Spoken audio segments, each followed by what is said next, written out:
Matapos ang paghaharap ng bagong order at nang matalo na si Kindaka, sisilipin na natin ngayon ang mga sumunod na kaganapan sa Chapter 209 at 210 ng Sakamoto Days. Sa wakas, makikita na natin ang lawak ng kaguluhan sa buong Japan na dulot ni Uzuki. Sa kabanatang ito, tampok ang isang matinding sagupaan sa pagitan ng bagong order ni Uzuki at ng mga taong gustong wakasan ito. Isang labanan na puno ng hindi inaasahan at matinding eksena. Nagsimula ang kwento 3 araw bago ang malawakang barilan. Ayon sa narasyon, ito ang unang araw na pinayagan ang mga mamamayan ng Japan na magmay-ari ng baril. Makikita ang isang lalaki na tinutukan ng baril ang isa pa habang sinisigawan nitong ibigay ang kanyang pera kung hindi ay papatayin siya. Ngunit biglang may narinig siyang boses sa kanyang isipan na nagsabing, "Tumigil ka." Ito pala ay si Shin, na gamit ang kanyang abilidad ay umatake gamit ng metal bat upang masagip ang inosente.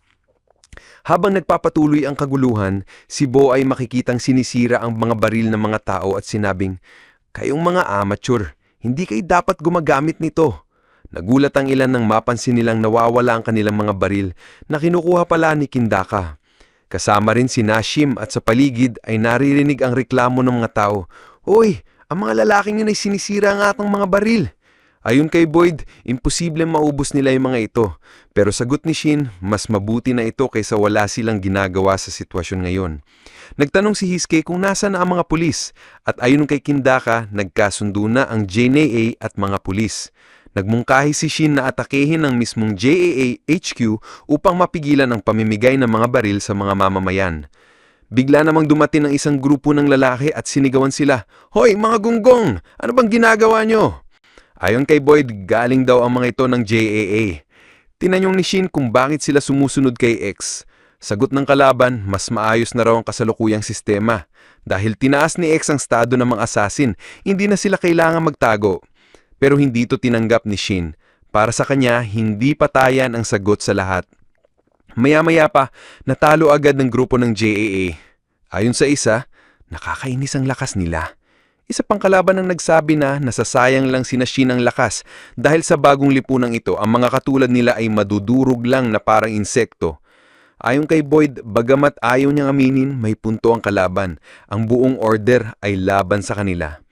Ngunit sa isipan ni Shin, naalala niyang isang mahalagang bagay. Hindi lahat ay kakampi kay X.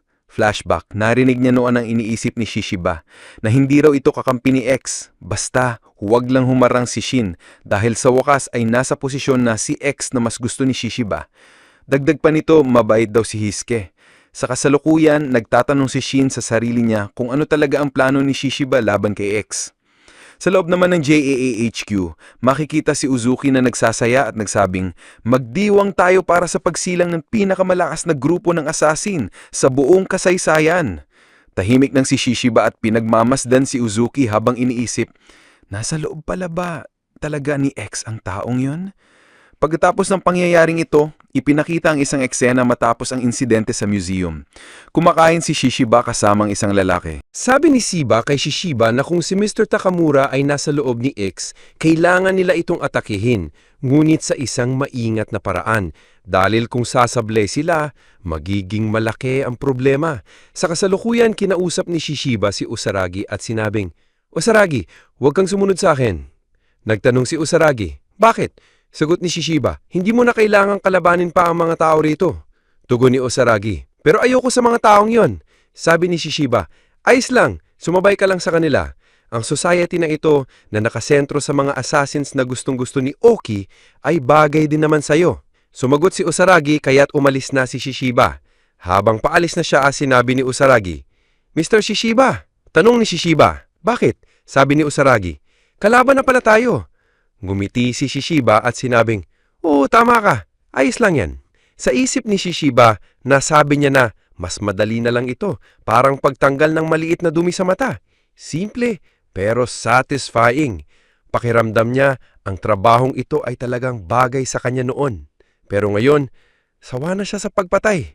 May kasamang pakiramdam na tila ba hindi na siya nakakatulog sa gabi. Pagkatapos noon, lumapit si Shishiba kay Uzuki. Sabi ni Uzuki, "Mr. Shishiba, yan ang pangalan mo, di ba? Ano bang gusto mo?" Sagot ni Shishiba, Well, tingnan natin.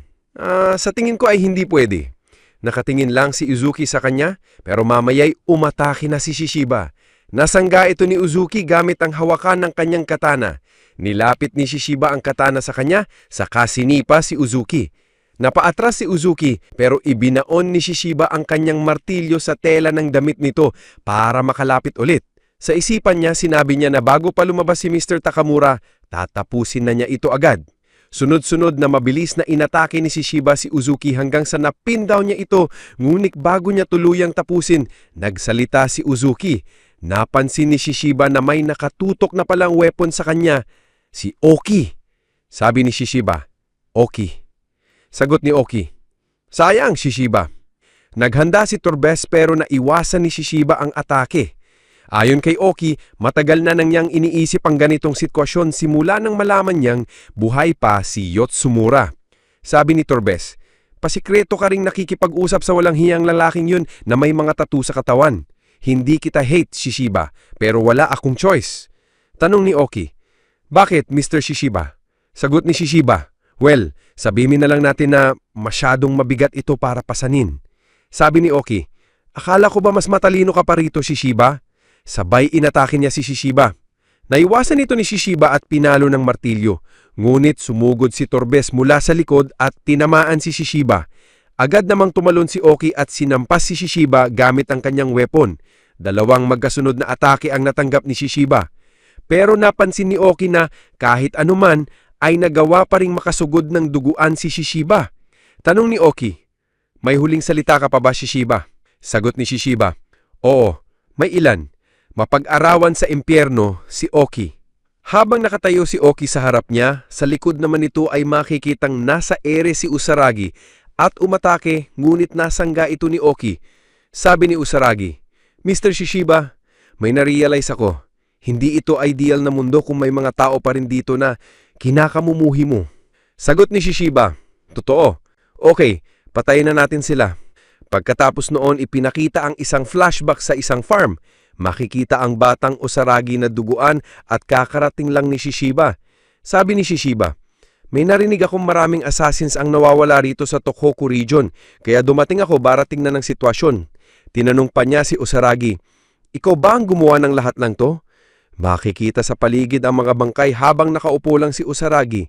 Sa labas, tinanong ni Usaragi si Shishiba, isa ka bang Diyos? Pinunta mo ba ako rito para patayin mo ako? Kasi pinaparusahan daw ng mga Diyos ang gumagawa ng masama. Sabi ni Shishiba, paumanhin, pero masamang tao rin ako. Sagot naman ni Usaragi habang kumakain, ang sama naman. Kaya tinanong siya ni Shishiba, bakit? Gusto mo bang mamatay? Sagot naman ni Usaragi, tingin ko, hindi ako nararapat dito sa mundong ito o sa lugar na ito.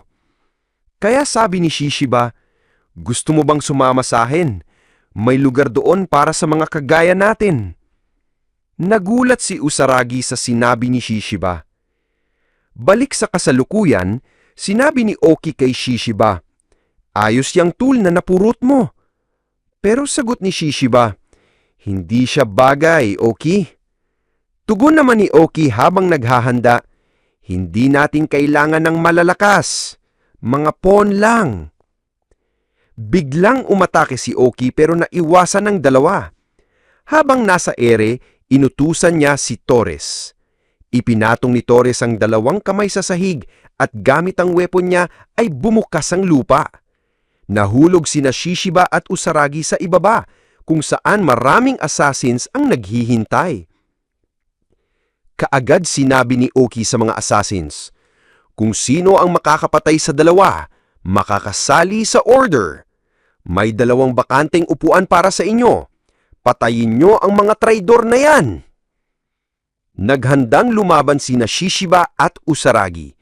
Sabi ni Shishiba, sige. Sabay umatake ang dalawa.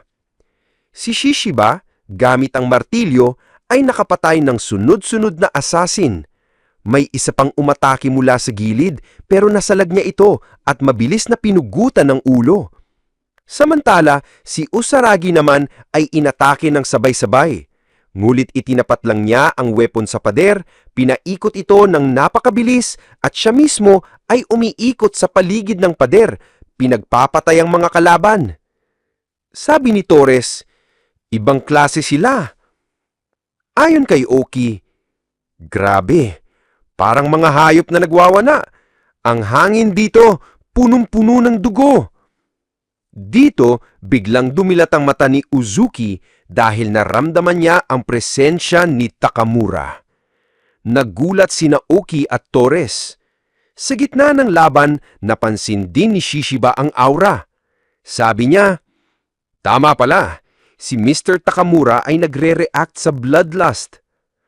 Makikita si Uzuki na tuluyan nang na-dominate ng persona ni Takamura. Si Usaragi ay nakaramdam ng kaba nang bumaba ito sa kanyang harapan. Hindi! Usaragi! Sigaw ni Shishiba. Isang iglap lang at umatake ang persona ni Takamura, isang napakabilis na strike. Nagulat si Shishiba. Naalala niya noon ang sinabi ni Usaragi. Hindi mo alam pero sa tingin ko gusto ka ng Diyos ng kamatayan, Shishiba. Nagtanong si Shishiba. Ano raw? Pinaliwanag ni Usaragi, napanaginipan ko, naglalakad tayo sa madilim na kalsada, pero nawala ka doon at hindi ka na namin kasama. Kaya huwag kang aalis ng mag-isa, Shishiba. Isama mo rin ako.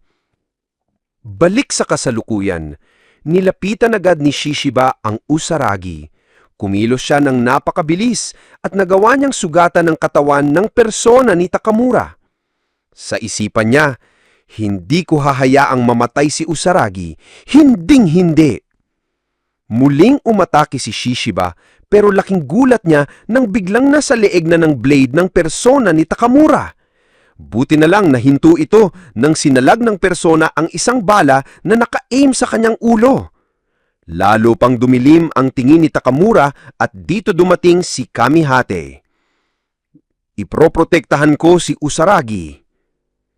Ngayon, si Kamihate at Shishiba ang kaharap ng isang halimaw na kalaban, habang si Usaragi naman ay bumagsak na at nasa kritikal na kondisyon. Makakakaya pa nila ito. Ano ang magiging resulta ng laban? Isang napakatinding bakbakang puno ng surpresa ang masasaksihan natin sa susunod na chapter. Dito muna natin tatapusin ang video sa last panel na ito. So kung nagustuhan niyo ang video, like, comment, follow at subscribe na rin for more videos like this. Maraming salamat! This is Mr. AI Anime at kita-kits tayo sa next video.